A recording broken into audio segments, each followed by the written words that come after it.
دا څه مسله وشوه؟ دا د بجلۍ تار نه په کوټه کې ولګېد، ټول د واده سامان پکې وسوځېد، د غریبۍ باندې کړو او دغه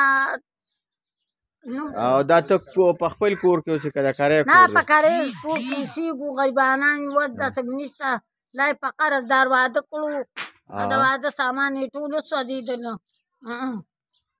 او کور کتونکو څنګه چې تاسو دا ویډیو ګورئ، دا د پړانګو ارټ کورونو کې چې کوم دی نو دا کور دی او دا یو غریبه بېوسه ښځه را چې د هغې په کمره باندې اوس اور ولګېده. د جمعې ورځ ده، د مانځه ټیم کې چې کوم دی اور ولګېده او هغې کې چې کوم دی نو د هغې هغه ټول هر څه چې کوم اثاثه وه هغه ټوله وسوځېده. دا د کرۍ په کور کې اوسیه.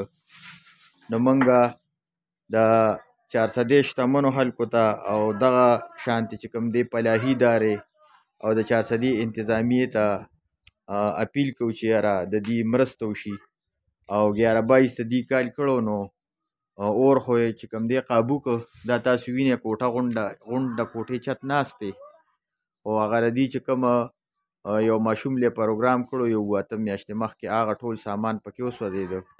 نو دا ټول هر څه چې کوم دی د کمرې مکمل وسوځېدله او دا او دا ټول کور یې چې کوم دی تاسو کتی شئ ډېر زیات انتهایي غربت یې دی. نو د دې ځای فلاحي ادارو ته وایو که داسې کومک الحزمت ته پکې موږ اپیل کوو چې یاره د دې خور دلته کې چې کوم دی د دې دغه خیال وساتي او دې سره رابطه وکړي. ستاسو موبایل کنټیکټ رابطه شته دی؟ موبایل دې شته دی؟